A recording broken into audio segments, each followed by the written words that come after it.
আমরা মনে করি যে মেয়েটির উপর শারীরিক অত্যাচার হয়েছে এবং আমি আজ পর্যন্ত যেভাবে জানতে পারছি যে প্রশাসনের পক্ষ থেকে এটাকে চাপা দেওয়ার চেষ্টা হয়েছে। আমরা ব্যক্তিগতভাবে কয়েকজন মিলে হসপিটালে যখন তুলে নিয়ে আমরা যাই, হসপিটালে গিয়েও সেখানে হচ্ছে তাও তড়িঘড়ি করে তার কোনো রকমের মেডিকেল টেস্ট করিয়ে প্রশাসনের পক্ষ থেকে তুলে আনা হচ্ছিল।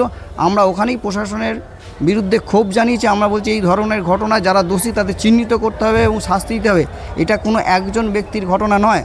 তারপরে মেয়েটি বলছিল যে আমাদেরকে 4 জন মিলে তুলে নিয়ে এসেছে, মেয়েটি এটুকু বলতে পেরেছে। কিন্তু প্রশাসন সবটাকেই উড়িয়ে দিচ্ছে, চাপা দেওয়ার চেষ্টা চলছে। সারা রাত ধরে হরিপালের প্রশাসনের মূল কেন্দ্রে প্রশাসনের লোকজন এবং সরকারি রাজনৈতিক দলের লোকজন থানাকে ঘিরে রেখে এবং কার্যত এরকম একটা অবস্থা তৈরি হয়েছে। আমরা মনে করি সুবিচারের জন্য আমরা রাস্তায় আছি হরিপালের মানুষ হিসেবে, যেভাবে আরজি করের জন্য আমরা রাস্তায় আছি।